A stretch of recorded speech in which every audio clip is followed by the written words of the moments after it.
ঢাকা মহানগর গোয়েন্দা পুলিশের রিমান্ডে আছেন সাবেক প্রধানমন্ত্রী শেখ হাসিনার বেসরকারি খাত বিষয়ক উপদেষ্টা Salman F Rahman. New market থানায় দায়ের হওয়া হকার শাহজাহান আলী হত্যা মামলায় গত 13 আগস্ট তাকে গ্রেপ্তার করা হয়। রাজধানীর মিন্টো রোডের ডিবি পুলিশ কার্যালয়ে তার রিমান্ড চলছে। জিজ্ঞাসাবাদে ডিবিকে সালমান এফ রহমান তাকে ছেড়ে দিতে বলেন। তার ভাষ্য, তাকে আটকে রাখলে তার বিভিন্ন প্রতিষ্ঠানে কর্মরত 80,000 লোক বেতন পাবেন না। বিভিন্ন ব্যাংক থেকে যে ঋণ নেওয়া হয়েছে সেই ঋণের কিস্তিও তিনি দিতে পারবেন না। এতে দেশেরই ক্ষতি হবে, তাই তাকে ছেড়ে দিতে বলেন। এ সময় ডিবি কর্মকর্তা বলেন, আপনি ঠিক করলে এখানেই করুন, কোর্টে গিয়ে কথা বলুন, কিন্তু আপনাকে ছাড়া হবে না। একের পর এক মামলায় কমপক্ষে 1 বছর আপনাকে রিমান্ডে থাকতে হবে।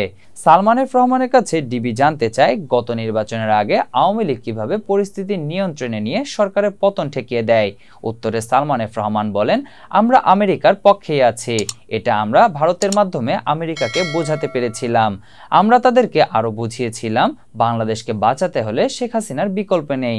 তখন আমাদের এবং ভারতের কথায় আমেরিকা কনভিন্স হয়েছিল, না হলে তখনই আমাদের পতন হয়ে যেত।